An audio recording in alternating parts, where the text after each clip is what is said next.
Assalamualaikum Ustaz. Waalaikumsalam, Pak Mo. Alhamdulillah sudah. Kita akan mulai Ustaz, boleh ya? Boleh, silakan. Bismillahirrahmanirrahim. Assalamualaikum warahmatullahi wabarakatuh. Waalaikumsalam warahmatullahi wabarakatuh. Alhamdulillahirabbil alamin. Alhamdulillahilladzi min ni'matihi tatimmus shalihat. Asyhadu an la ilaha illallah wahdahu la syarikalah. Wa asyhadu anna Muhammadan abduhu wa rasuluhu alladzi la nabiyya ba'da. Qala Rasulullah sallallahu alaihi wasallam, Allahumma gfirli zambi wa azim ghaiza qalbi wa azirni minasyaitan. Ya Tuhanku, ampunilah dosaku, redamlah murka hatiku, dan lindungilah diriku dari pengaruh setan. Amin Allah ya rabbal alamin. Segala puji hanyalah milik Allah. Semoga Allah melimpahkan kesehatan kepada para guru-guru kami, melimpahkan rahmat dan keberkahan kepada orang tua kami yang ada di ruangan maya ini. Semoga juga Allah melimpahkan keberkahan di akhir pekan ini. Salawat serta salam semoga tercurah kepada junjungan kita Nabi Allah akhir zaman, Nabi besar Muhammad Sallallahu Alaihi Wasallam. Semoga salawat juga terlimpah kepada para keluarga, para sahabat, para tabi'i wa tabi'innya. Dan mudah-mudahan salawat serta salam itu juga terlimpah berupa syafaat kepada seluruh keturunan kita kelak di yaumil akhir. Ibu Bapak yang dimuliakan Allah Subhanahu wa taala, alhamdulillah pemateri kita Ustadz Dr. Haji Ang Ridwan Masar Agama sudah berada di ruangan maya bergabung dengan kita. Salam takjim juga buat Bunda Empet, semoga sehat selalu Pak Rustam, kru Khalifah Tour, semoga hari ini menjadi hari-hari yang spesial. Sehat Ustadz? Assalamualaikum Ustadz. Alhamdulillah, Pak Mo. Alhamdulillah ya. Ditahan dulu Ustaz. Baik, dua yang dimuliakan Allah Subhanahu wa taala, sebelum mau menyampaikan beberapa informasi, inilah rekapitulasi dana sedekah kajian subuh. Alhamdulillah jazakumullah khairan katsira. Sudah terkumpul 1.609.000. Saya ucapkan terima kasih jazakumullah khairan katsira bagi ibu bapak yang sudah bersedekah bersama khalifah di Bait Al-Hikmah Khalifatul di kajian subuh, mudah-mudahan menjadi pahala yang tidak terputus. Sebelum Ustaz Daang menyampaikan materinya tentang agar amarah tak berujung masalah, kita dengarkan dulu wejangan dari Bunda. Assalamualaikum Bunda. Waalaikumsalam warahmatullahi wabarakatuh. Bismillahirrahmanirrahim. Assalamualaikum warahmatullahi wabarakatuh. Waalaikumsalam warahmatullahi wabarakatuh. Hatur nuhun ka Pak Rustam, Pak Aang, Pak Muh yang pagi ini terus konsisten membimbing kita di subuh ini untuk menambah ilmu dan menambah wawasan yang lebih luas mengenai keagamaan. Alhamdulillah, judul yang hari ini sangat menarik sekali karena Rasul diturunkan ke dunia ini wa ma'uistu li utammima makarimal akhlak, untuk memperbaiki akhlak-akhlak kita, dan mudah-mudahan dengan perbaikan akhlak ini kita menjadi orang yang baik dan orang yang bermanfaat, sebab manusia yang paling berguna, yang paling baik itu yang bermanfaat bagi orang lain.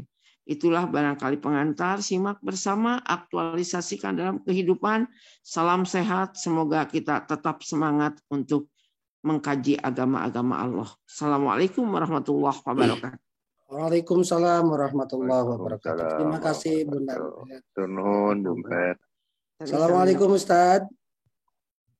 Assalamualaikum warahmatullahi wabarakatuh. Ini ya, agak baikan sekarang. Baik Ustaz, silakan ya untuk menyampaikan materi. Saya ini perlu belajar tentang amarah ini. Ya. Silakan Ustaz. Assalamualaikum warahmatullahi wabarakatuh. Suara saya terdengar jelas, Pak Mo? Alhamdulillah jelas Ustaz. Oke. Bismillahirrahmanirrahim. Assalamualaikum warahmatullahi wabarakatuh. Waalaikumsalam warahmatullahi wabarakatuh. Alhamdulillahilladzi waffaqa man sa'a min khalqihi bifadlihi wa karamih wa khadala man sa'a min khalqihi bimasyiatihi wa adlih. Wassalatu wassalamu ala sayyidina Muhammadin khairi khalqih wa ala alihi wa sahbihi wa man tabi'ahum bi ihsanin ila yaumi liqa'ih. Asyhadu an la ilaha illallah wahdahu la syarikalah wa la sabiha wa la misla wa la niddalah wa asyhadu anna sayyidana wa habibana Muhammadan abduhu wa rasuluhu la nabiyya ba'dah. Amma ba'du fa inni usikum wa nafsi bitaqwallahil aliyil azim al-qail fi muhkami kitabih wa'bud rabbaka hatta ya'tiyakal yakin. Al-ayah sadaqallahul azim. Ibu Bapak, jamaah Halifah Tur yang saya cintai, saya hormati, dan Allah muliakan, saya izin terlebih dahulu share screen ya. Pak Haji Rustam, Bunda Empet, kawan-kawan di Halifah yang saya cintai, saya hormati, dan Allah muliakan. Insya Allah topik kajian yang ingin saya sampaikan dalam waktu yang sangat singkat ini adalah bagaimana kita semua bisa menahan amarah agar tidak berujung masalah. Ibu Bapak yang saya cintai, saya hormati, dan Allah muliakan. Pertama, kata Rasulullah Shallallahu Alaihi Wasallam, menahan amarah itu adalah indikasi orang yang kuat. Laisya syadid bisura'ati. Bukanlah orang kuat itu mereka yang pandai bergulat. Jadi orang kuat, kata Rasulullah, Pak Mu, bukan Habib Nurmagomedov, bukan Conor McGregor gitu ya. Orang kuat itu bukan mereka yang hebat fitness, sebab ternyata anak-anak fitness itu badannya fit tapi hatinya ngenes. Banyak di antara mereka yang pintar ngangkat barber puluhan kilo, tapi mereka tidak kuat ngangkat tangan untuk sekedar bilang Allahu Akbar. Jadi orang kuat itu, kata Rasul, bukan mereka yang pandai bergulat, innama syadid, tetapi orang kuat itu alladzi yamliku nafsahu indal ghadab, yakni mereka yang pandai mengendalikan dirinya pada saat datang amarah. Jadi orang yang kuat menahan amarah disebut sebagai orang kuat, kata Rasulullah. Kemudian yang kedua, mohon maaf ini agak cepat, menahan amarah merupakan indikasi orang yang perkasa. Kalau tadi kuat, kalau sekarang lebih naik lagi. Orang yang pandai menahan amarah itu orang yang perkasa. Dari Ibnu Mas'ud, qala Nabi sallallahu alaihi wasallam, ma ta'udduna sura'ata fikum. Siapa yang kalian anggap sebagai orang yang paling perkasa itu? Kulna, kata Ibnu Mas'ud, kami menjawab, alladzi la tasra'uhur rajulu, yakni dia yang tidak bisa dikalahkan keperkasaannya oleh siapapun. Qala, Rasulullah menjawab, laisa dalik. Orang perkasa itu bukan orang yang tidak dikalahkan oleh siapapun.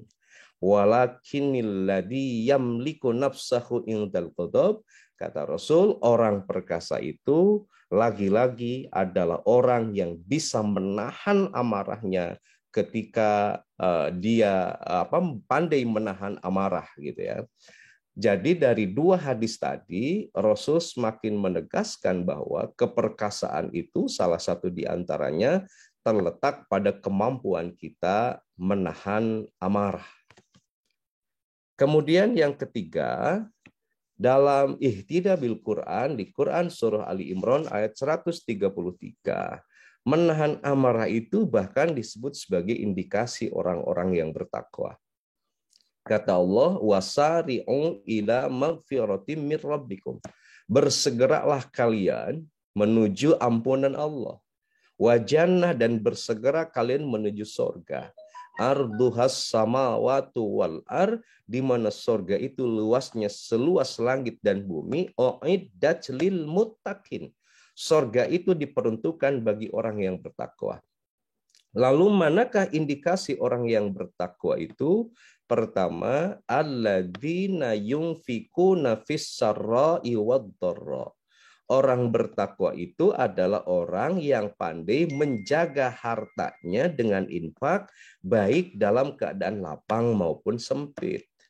Jadi Pak Mo, pada saat mau infak atau bagi-bagi hilal, bukan menunggu lapang, lagi sempit juga harus. Kalau kita infak dalam keadaan lapang rizki, itu ekspresi dari syukur nikmat. Buah dari syukur nikmat itu la in syakartum la azidannakum. Bila kita bersyukur, maka nikmat kita akan bertambah.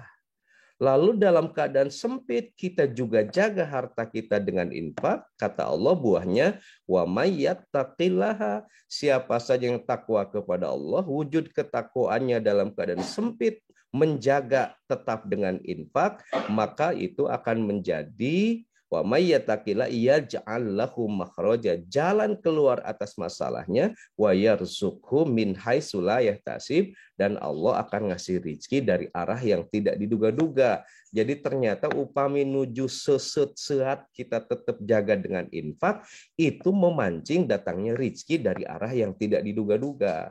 Jadi Pak Mu jangan berharap kita mendapat hilal dari arah yang tidak diduga-duga kalau lagi sempit kita tidak pernah infak. Nah, yang nyambung dengan kajian kita lanjut, wal kadiminal ghaidh.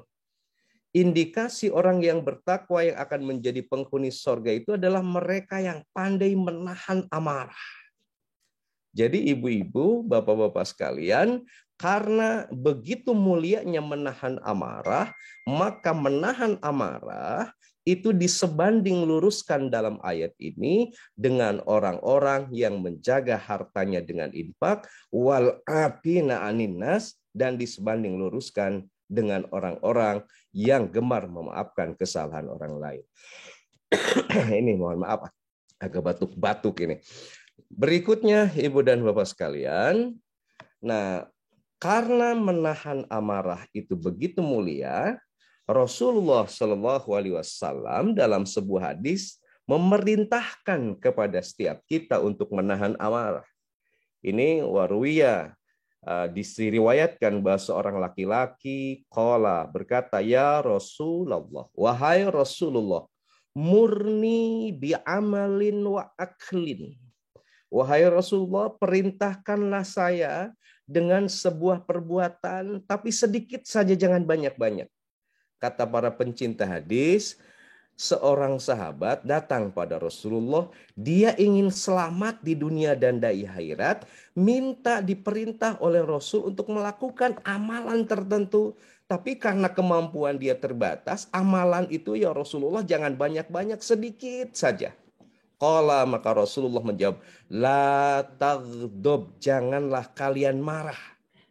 Summa a'ada alaihi, kemudian seorang laki-laki itu mengulangi lagi pertanyaannya, ya Rasulullah, saya ingin selamat di dunia dan di akhirat, tapi kemampuan hamba dalam beramal terbatas, berilah perintahlah kami satu amalan yang pendek saja tetapi bisa menyelamatkan hamba di dunia dan di akhirat. Faqala, maka Rasul kembali menjawab, la taghdab, janganlah kalian marah. Karena itu dikatakan kepada Ibnu Mubarak rahimakumullah, kumpulkanlah untuk kami akhlak yang baik dalam satu kata.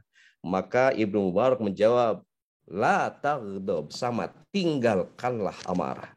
Jadi amarah, sesuatu, meninggalkan amarah, sesuatu yang diperintahkan oleh Rasulullah. Berikutnya Ibu dan Bapak sekalian, menahan amarah pun sesuatu yang diwasiatkan oleh Rasulullah. Bukan sekedar diperintahkan, tetapi diwasiatkan. Kita tahu bahwa wasiat tentu lebih tinggi statusnya dari sekedar perintah. Nah, ini dari Abu Hurairah radhiyallahu anhu, anna rajulan qala lin Nabi sallallahu alaihi wasallam. Lagi-lagi ada seorang laki-laki, Jariyah bin Qudamah rahimahumullah, kata salah satu riwayat, beliau datang kembali kepada Rasulullah. Kata beliau, kata Jariyah, ausini qala la taghdab. Ausini, kata Jariyah itu, ya Rasulullah, berilah wasiat aku. Kata para pencinta hadis, Jariyah itu minta kepada Rasulullah untuk diberi wasiat tentang sesuatu yang bisa menggapai hasanah hidup di dunia dan hasanah hidup di akhirat. Maka Rasul menjawab, la taghdab, janganlah engkau marah. Ya. Lalu paraddada miraran. Jariyah bin Qudamah juga minta diulang pada Rasulullah. Ya Rasulullah, berilah wasiat kepadaku yang bisa menghantarkan diriku hasanah di dunia dan hasanah di akhirat. Maka Rasul kembali menjawab, la taghdab, janganlah kalian marah. Nah, Ibu dan Bapak sekalian, bahwa menahan amarah menjadi sesuatu yang sangat urgen. Sampai-sampai bukan sekedar diperintahkan, tetapi diwasiatkan oleh Rasulullah Shallallahu Alaihi Wasallam. Berikutnya, kenapa menahan amarah diperintahkan bahkan diwasiatkan? Pertama, Imam Ja'far menjawab, al-ghadabu miftahu kulli syarrin. Bahwa amarah itu adalah kunci dari setiap keburukan. Ibu, ketika ibu marah, saat itu terbuka kunci keburukan yang pertama. Lalu marah itu dianggap berhasil menuju apa yang ibu inginkan, maka akan terbuka untuk marah berikutnya. Maka terkunci pintu keburukan berikutnya.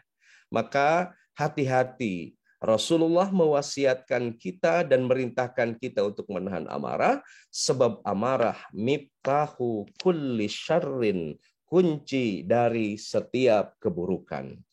Kemudian yang kedua, amarah itu adalah bara yang dilemparkan setan ke dalam hati anak Adam, sehingga mudah emosi. Maaf sebentar. Kemudian yang kedua, dadanya bergejolak, urat sarafnya menegang, wajahnya bisa memerah, terkadang ungkapan dan kata-katanya itu tidak masuk akal. Jadi amarah itu bagian dari alladzi yuwaswisu fi sudurin nas, bisikan-bisikan menyesatkan yang setan tiupkan ke dalam dada kita. Yang ketiga, dalam narasi para ulama ketika menjawab kenapa menahan amarah diperintahkan bahkan diwasiatkan, sebab semua masalah bermula ketika kehilangan kekuatan mengendalikan amarah. Yang keempat, amarah seringkali tidak menyelesaikan masalah, malah amarah itu bisa menambah masalah dengan masalah. Lalu berikutnya, kenapa seseorang itu bisa marah? Nah ini saya kutip, saya yakin Ibu dan Bapak banyak alasan kenapa Ibu dan Bapak bisa marah.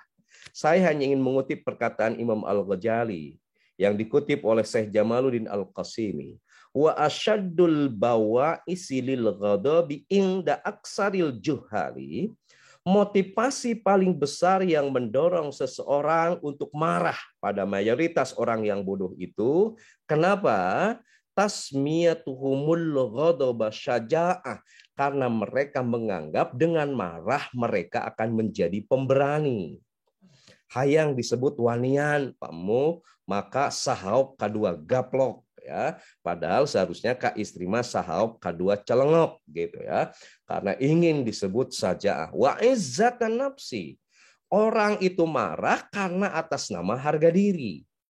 Nah, hatta tamilan nafsu ilahi wa tastahsinahu, hingga kata Imam Al-Ghazali dianggap baik dan condong oleh nafsu ya, atas nama keberanian, atas nama harga diri, maka dia marah padahal sesungguhnya dia sedang dikendalikan oleh hawa nafsu. Wahada minal jahli, dan ini sungguh disebut oleh Imam Al-Ghazali sebagai perilaku orang bodoh. Tidak hanya itu, bal huwa maradu qalbi, bahkan itu merupakan penyakit hati. Jadi marah itu adalah penyakit hati, wa nuqsanu aklin, dan itu tanda orang kurangnya akal. Jadi seseorang bisa marah memang dilatar belakangi, satu, ingin disebut orang berani, yang kedua atas nama harga diri, yang lain juga mungkin atas nama yang lainnya. Padahal itu bagian dari sakit hati, kata Imam Al-Ghazali. Nah, berikutnya langsung bagaimana cara kita meredam amarah. Saya mencoba menelisik beberapa literatur, ada 7 sementara, Ibu Bapak boleh menambahkan nanti kalau ada yang lain. Sudut pandang yang saya pakai hanya dari literatur, hadis, dan Quran. Ibu dan Bapak yang ahli di bidang psikologi tentu memiliki cara yang lain. Yang pertama, kata Rasulullah, cara meredam amarah itu dengan berwudu. Yang kedua, membaca isti'adah. A'udzu billahi minasyaitonir rajim. Yang ketiga, cara meredam amarah itu berganti posisi. Yang keempat adalah dengan diam. Yang kelima, redamlah amarah dengan memaafkan. Yang keenam, redam amarah dengan memahami keutamaan menahan amarah. Dan yang ketujuh, redamlah amarah dengan berdoa. Jadi, Ibu Bapak ada 7 sementawis tips dari Rasulullah ketika amarah kita datang kepada kita dan tidak mau berujung masalah, maka ada 7 hal yang harus kita lakukan.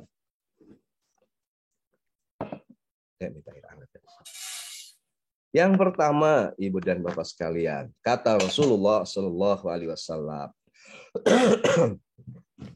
Innal ghadaba minasyaiton.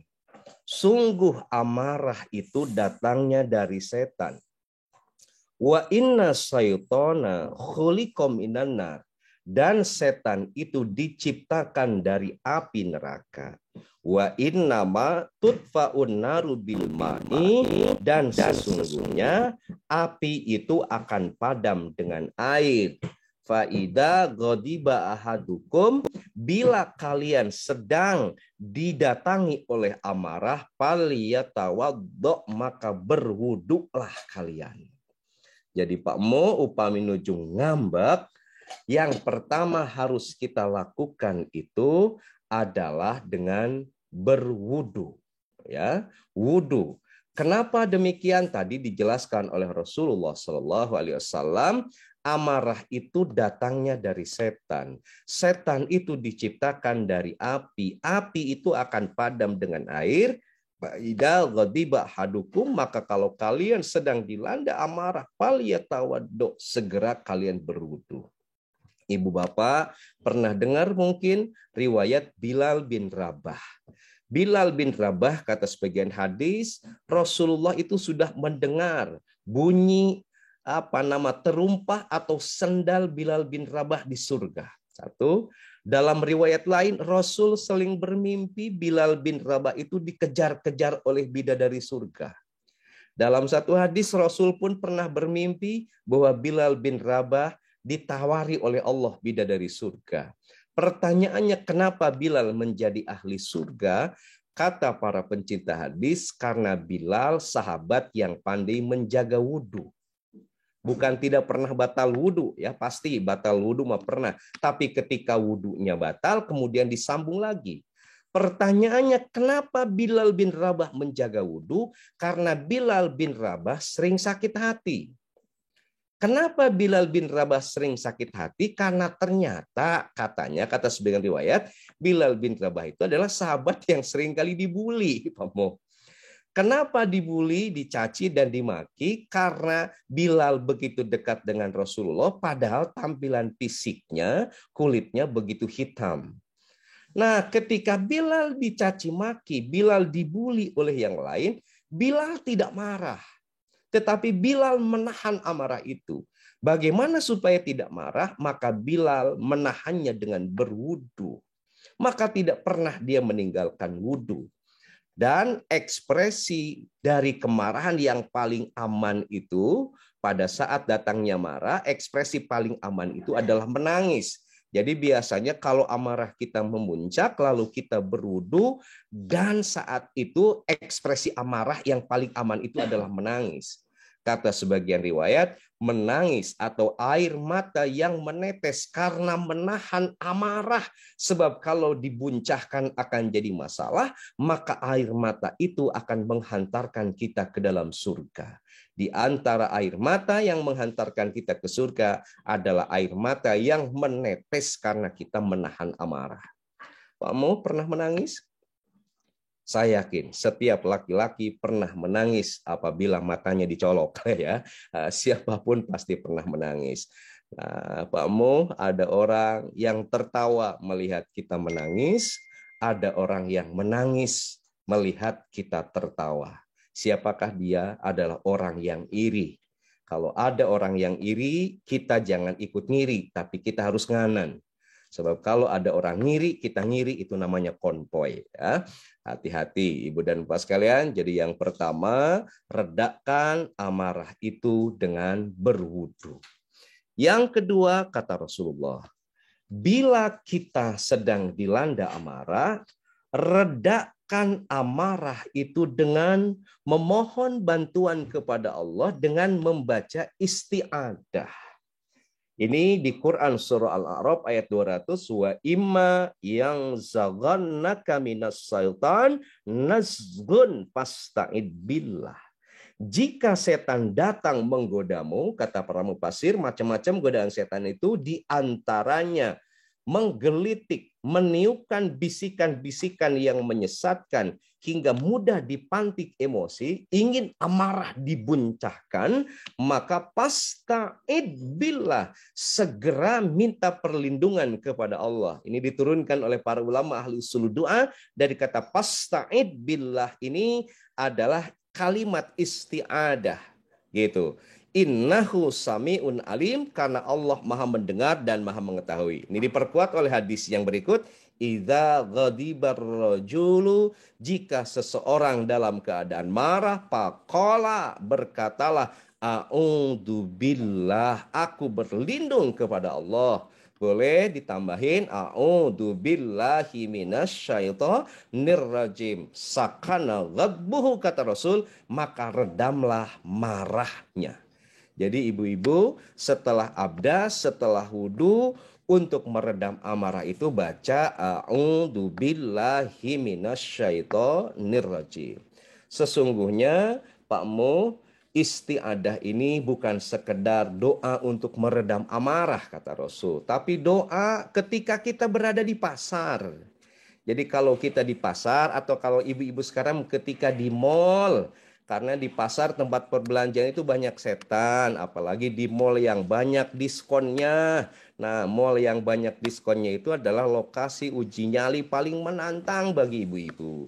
Insya Allah dijamin setengah jam sudah kesurupan.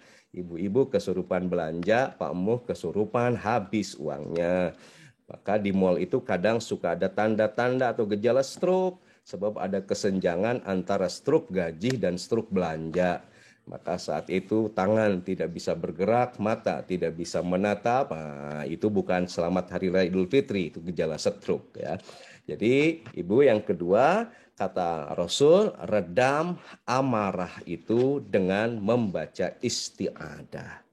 Berikutnya ibu dan bapak sekalian, yang ketiga, untuk meredam amarah supaya amarah tidak berbuah masalah, kata Rasul harus berganti posisi. Idza ghadiba ahadukum, bila salah satu di antara kalian marah wa huwa qaimun, saat berdiri, falyajlis, maka duduklah. Ya, lagi marah kita berdiri, datang amarah. Amarah lagi berdiri tidak turun-turun, falyajlis, kata Rasul duduk. Fa in dahaba anhu al-ghadabu wa illa falyattaji, gitu. Nah, namun jika tidak lenyap pula maka berbaringlah. Jadi ketika amarah datang kita lagi berdiri, duduklah. Setelah duduk amarah juga tidak reda, tiduranlah. Ya. Nah, kata para pencinta hadis bahwa ketika datang amarah kita harus gonta-ganti posisi, jangan fokus pada satu posisi. Tujuannya supaya apa? Supaya slow. Tujuannya supaya apa? Supaya santai, gitu. Ya, sebab kalau lagi berdiri marah terus tidak mau reda, duduk. Itu akan beda jadi santai. Lagi duduk masih kekeh ada amarah, coba tiduran. Nah, kalau di dalam rumah kekeh amarah, coba keluar, ya. Jalan-jalan. Jadi itu merubah posisi itu supaya kita tidak terlalu fokus pada amarah, ya. Kan begini, Pak Mo, ada cerita ini. Pas mau tidur, lampu sudah mati, tiba-tiba tirilit ada bunyi SMS di handphone istrinya. Sang suami bangun, pas dilihat ada tulisan ternyata beautiful. Suaminya ngambek pada istrinya. Bangun, kata suami ke istrinya. Kata istrinya, ngapain? Bangun. Coba lihat, itu siapa? Di SMS ada tulisan beautiful, beautiful segala sudah malam. Lalu istrinya ngambil handphone. Ayah, coba duduk biar gak marah. Coba duduk. Ngapain? Coba duduk. Lihat baca. Pas dibaca setelah duduk, ternyata Pak Mu tulisannya baterai full. Ya, bukan beautiful, tapi baterai full karena istrinya sedang ngecas gitu. Nah, jadi gonta-ganti posisi supaya tidak fokus pada amarah. Ya, ibu-ibu juga di rumah harus ganti-ganti posisi. Jangan jadi istri itu seperti bawang merah saja. Semakin banyak suami bergaul dengan ibu, semakin banyak air mata yang tertumpah. Ya, sekali-kali jadi istri tipe kunyit. Kunyit itu tidak terlalu cantik tapi mewarnai. Syukur kalau ibu bisa seperti lada. Lada itu kecil tapi memberi kehangatan. Ya, Pak Mo ganti posisi. Kata Pak Mo, mah anak-anak kita sedang keeyangnya semua. Kita sekarang di rumah berduaan. Itu kata istrinya, Pak Mo ganti posisi yuk ya. Ayo, kata Pak Mo. Apa? Mama tiduran, Pak Mo bersih-bersih. Sekali-kali harus gitu. Gonta-ganti posisi, jangan istri terus. Oke, yang keempat, Ibu dan Bapak sekalian, cara meredamkan amarah itu adalah diam.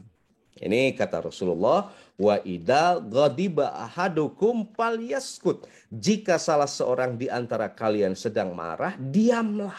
Ya, sebab kalau seseorang hayuh terus bicara, maka amarah itu tidak akan pernah redam. Kenapa? Karena pemantik amarah itu adalah langkung saur bahe carek. Jadi sasauran anu langkung, cacarekan anu bahe, itu bisa memantik munculnya amarah. Maka kalau ingin ngeredam amarah, kata Rasulullah, palyaskut, diamlah kalian itu. Ya, ini bahaya. Apalagi Pamu jangan sampai kita marah-marah itu di depan anak. Kan ada cerita.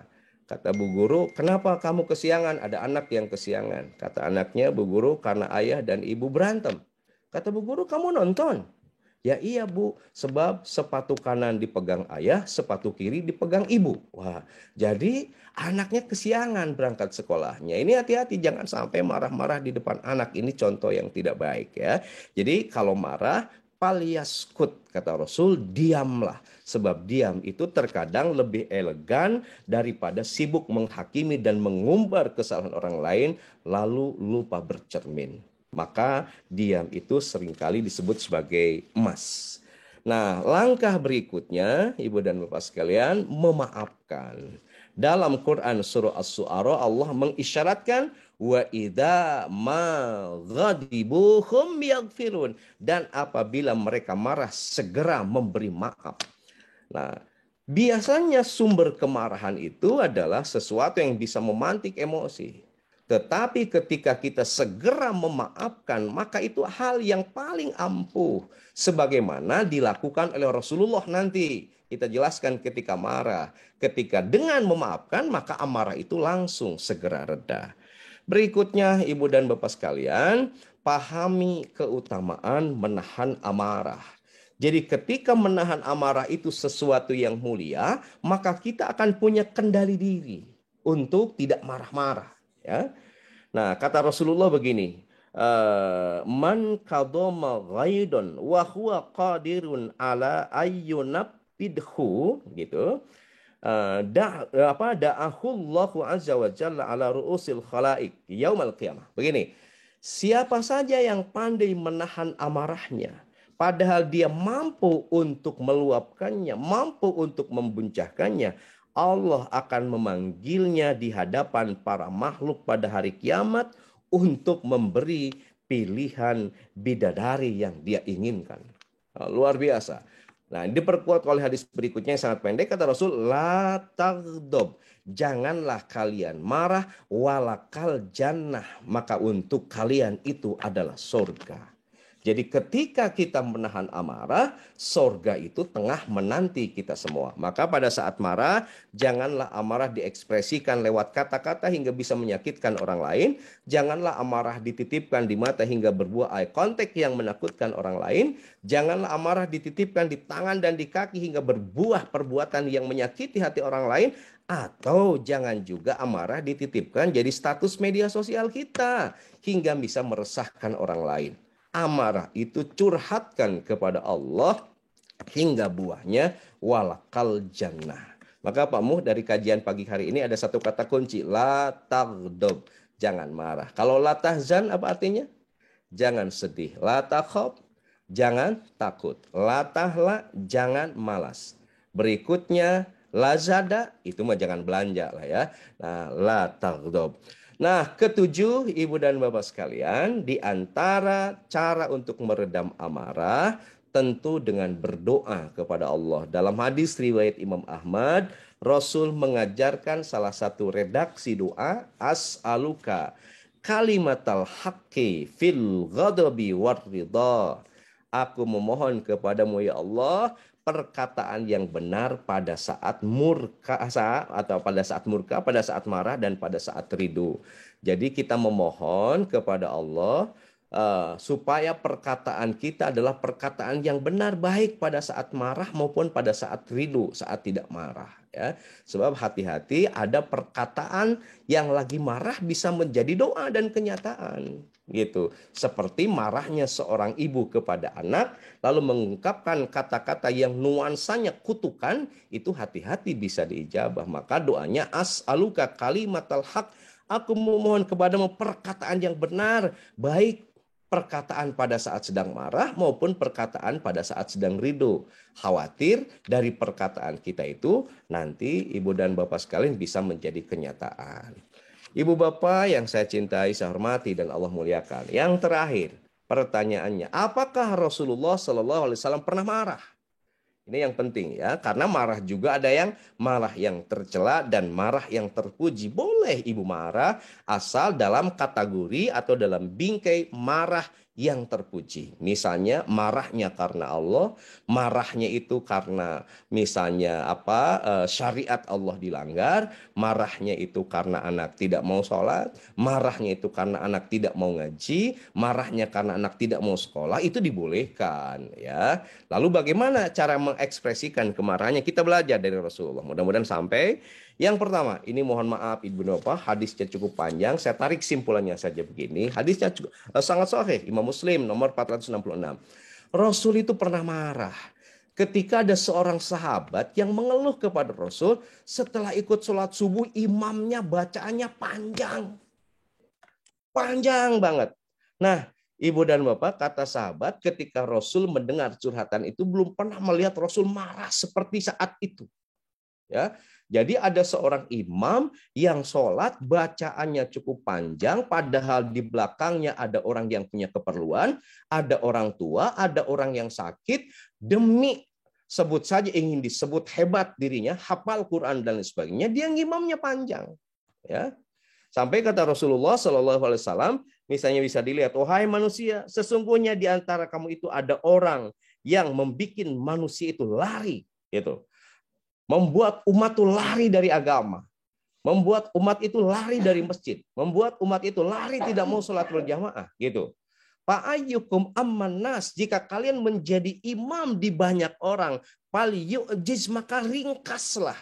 Fa inna miwaraihil al-kabir, sebab bisa jadi di belakang kalian itu ada orang yang sudah tua, wadhaif, ada orang yang lemah, wadal haja, ada orang yang juga punya kepentingan lain.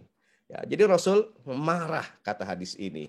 Nah, Ibu dan Bapak sekalian, pertama Rasul marah dalam hadis ini sekali lagi kepada sahabat ketika menampilkan sholat menjadi ibadah yang memberatkan umat.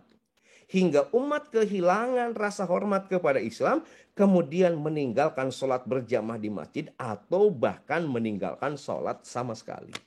Banyak orang yang malas ke masjid ya, karena memang memberatkan apa yang dilakukan imam. Kedua, Rasul marah ketika kepentingan kesolehan individual mengalahkan kepentingan sosial. Ya, kepentingan ingin disebut pinter, ingin disebut soleh, ingin disebut hafid, itu lebih diutamakan ketimbang kepentingan umumnya. Nah, ketiga, Rasul itu marah ketika ajaran Islam yang ringan menjadi berat karena ego para pembawanya, ego dai-nya, ego mubaliknya. Padahal Islam itu ringan.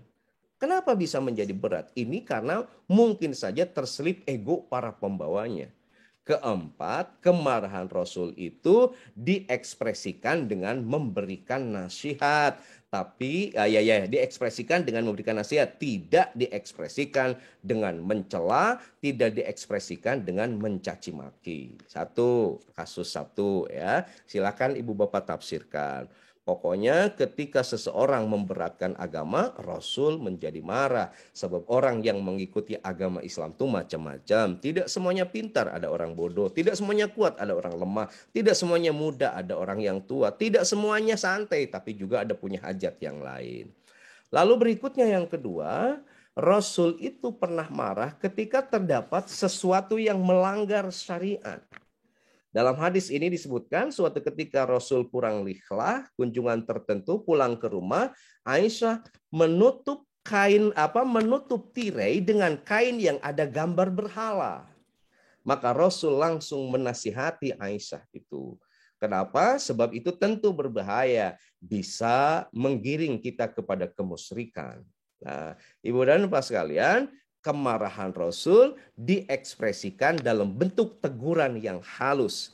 Jadi ketika Rasul bendu ke Aisyah, margi ada penutup tirainya itu dengan gambar-gambar berhala, maka Rasul menegur dengan teguran yang halus, menegur dengan teguran yang indah. Jadi Pamu, bila istri kita melakukan kesalahan, tegurlah dengan teguran yang halus, teguran yang indah.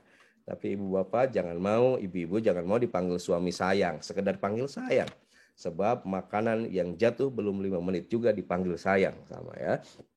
Nah, berikutnya yang ketiga, masih panjang juga ini hadisnya. Rasul itu marah ketika hukum tidak ditegakkan sebagaimana mestinya. Nah, ini ada kasus. Kasusnya dari Bani Makhzumah. Ada seorang perempuan dari Bani Makhzumah mencuri. Maka pasti akan dihukum potong tangan. Nah, mereka ingin mencari orang yang bisa melobi Rasulullah. Supaya seorang perempuan dari Bani Makhzumah, salah satu klan terhormat pada waktu itu, yang mencuri itu tidak jadi dipotong tangan. Bertemulah dengan Usamah bin Zaid, salah seorang sahabat yang dicintai oleh Rasulullah. Jadi mereka ingin melobi Rasul melalui Usamah bin Zaid atas perilaku mencuri seorang perempuan supaya tidak dihukum oleh Rasulullah SAW. Karena perempuan itu datang dari klan yang terhormat. Gitu. Nah, maka ibu dan bapak, Rasulullah SAW marah. Gitu. Kata Rasul gimana? Wahai manusia, sesungguhnya yang membinasakan orang-orang sebelum kalian adalah jika orang yang kaya dan mulia mereka itu memiliki kedudukan mencuri, maka mereka dibiarkan tidak dihukum.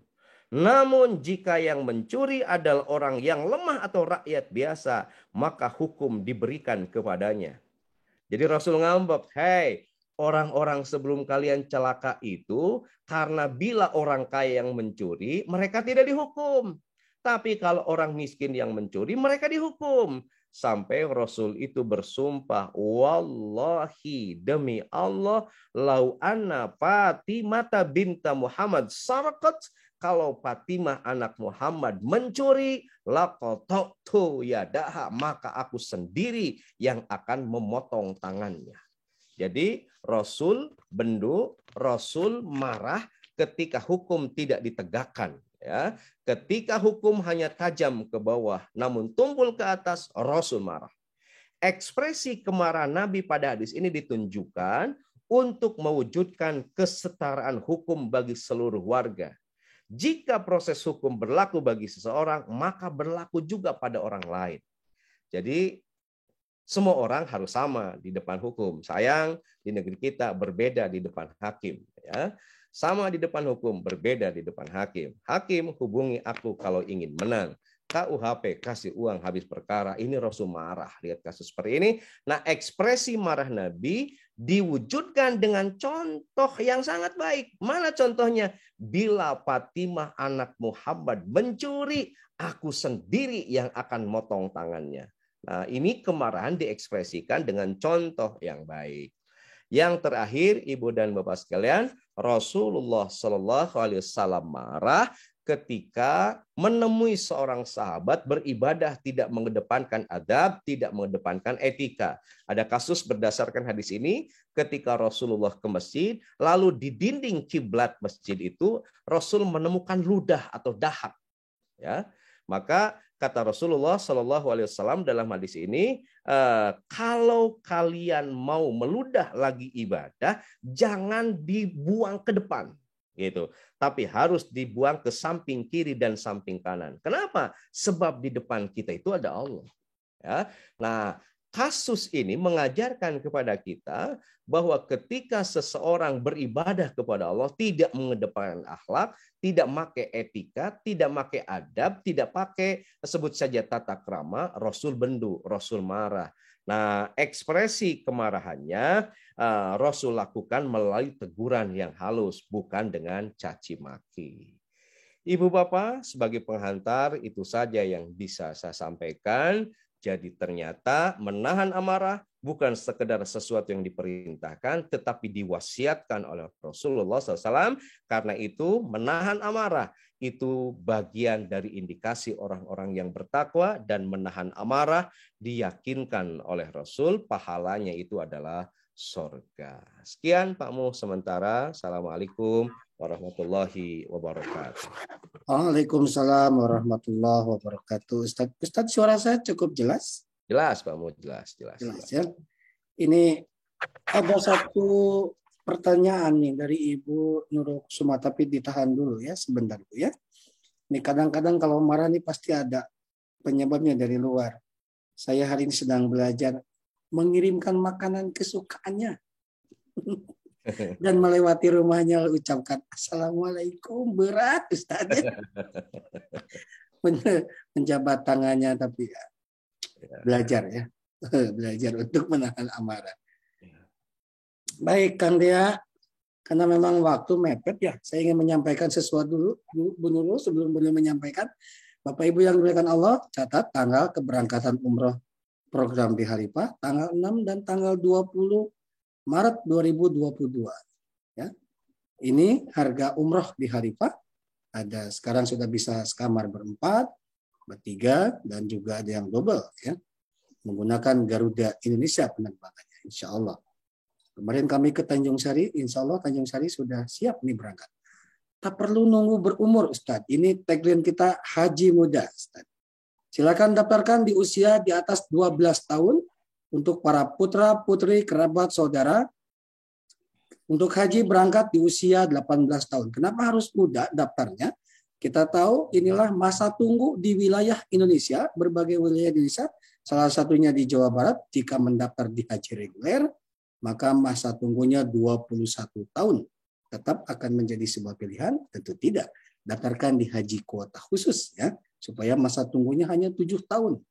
Ini sebuah solusi untuk mendaftar haji. Tetapi ada solusi lagi. Jika ingin lebih cepat, maka daftarkan melalui haji visa furoda. Daftar di tahun yang sama, insya Allah. Jika visa approval, maka berangkat pula di tahun yang sama. Perbedaannya hanya satu, cara mendaftarnya saja. Ya. Insya Allah, inilah fasilitas yang kami berikan. Maktab di Arafah di 112. Dibagi 3 ruangan khusus untuk khutbah Arafah, dan ada tempat istirahat untuk jamaah laki-laki, juga ada tempat istirahat jamaah perempuan, dan ini adalah maktab 112 di Mina ya. Dan besok Bapak Ibu yang dimuliakan Allah, jangan lupa akan diisi oleh Ibu Panji Astuti bersama Umair Fahmidin ya, tradisi literasi Islam dan serba-serbi peluang sekolah di Mesir. Ini menarik. Karena besok juga akan bergabung dari Yayasan Cendikia nih, ya SMK-nya nih. Ini Ustadz Didi Ahad juga beliau akan mengisi juga jam 10 persiapan pulang ke akhirat. Ya. Ini kajian online alumni haji 2015. Khalifatul silakan juga boleh bergabung untuk umum ya. Ini organizingnya adalah alumni haji 2015. Demikian Kang Dia, saya akan sapa dulu. Assalamualaikum Bu Hajah Nurul Kusuma. Waalaikumsalam warahmatullahi wabarakatuh. Terima kasih Pak. Ya silakan Bu, langsung. Ya terima kasih. Assalamualaikum warahmatullahi wabarakatuh Pak Ustadz. Izin bertanya. Tadi untuk meredam marah itu kan ada berdoa. Nah misalnya begini, saya dizolimi oleh seseorang. Kemudian doa saya adalah minta ke Allah untuk membalas kezolimannya. Orang tersebut sesuai dengan balasan dari Allah itu sesuai dengan kezoliman yang dia lakukan terhadap saya. Apakah doa tersebut diperbolehkan dalam Islam? Itu saja Pak Ustadz. Wassalamualaikum warahmatullahi wabarakatuh. Waalaikumsalam warahmatullahi wabarakatuh. Langsung saja Ustadz, silakan. Bangga Ibu Nurul ya. Oke, pada saat begini Rasulullah bersabda, ada 3 doa yang tidak ditolak oleh Allah Subhanahu wa taala. Satu di antaranya adalah doa orang yang didolimi. Ya. Jadi orang yang didolimi, doanya itu diijabah oleh Allah Subhanahu wa taala. Lalu pertanyaannya, bagaimana doanya? Ibu, doa itu dalam teori usul doa atau epistemologi doa, matannya atau isi dari doa itu harus sesuatu yang baik. Ya, jangan mendoakan kejelekan untuk orang lain, termasuk bagi orang yang menzalimi ke kita sekalipun. Kenapa? Sebab Allah sudah tahu apa yang dilakukan oleh orang lain kepada kita itu. Jadi sekali lagi, bila ibu sedang dizalimi, jangan stres. Bila ibu sedang dizalimi, jangan marah. Kenapa? Sebab Allah ngasih fasilitas doa ibu dikabulkan oleh Allah.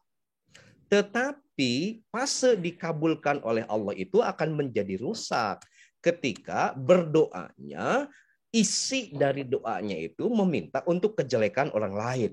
Nah, ini nggak boleh.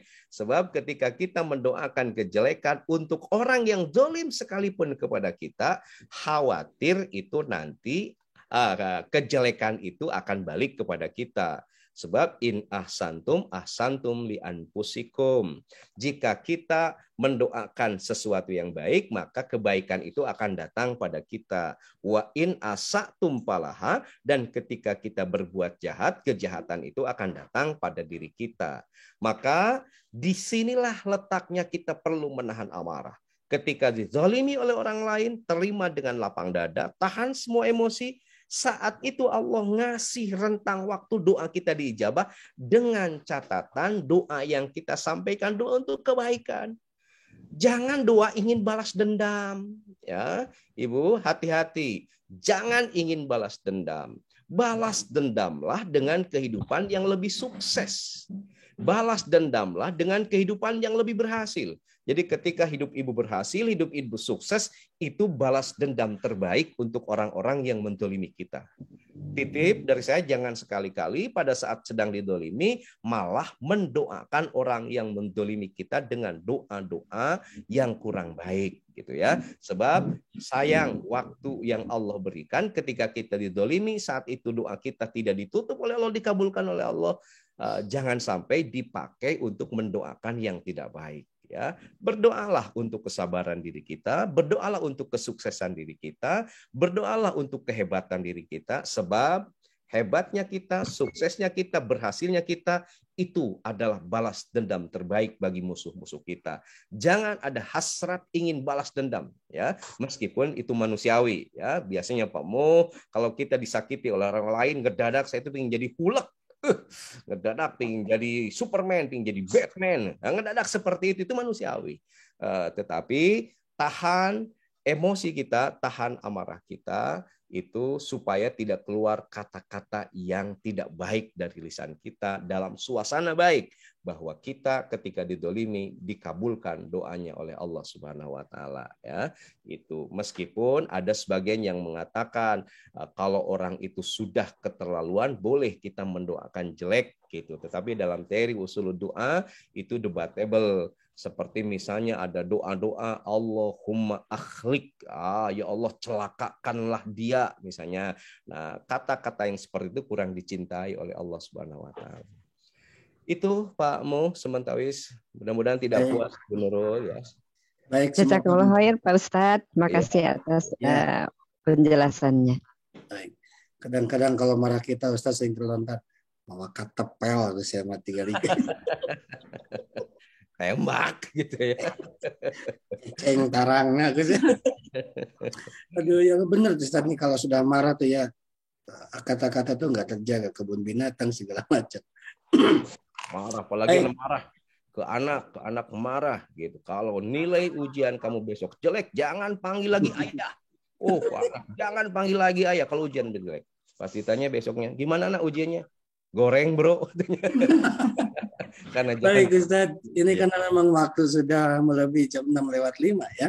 Dan tidak ada pertanyaan dan Ibu Bapak kajian-kajian para asatid di Halifa termasuk kajian pagi ini insya Allah Ibu juga bisa melihat kembali di channel YouTube-nya Halifa ya. Jangan lupa di-subscribe dan dinyalakan loncengnya.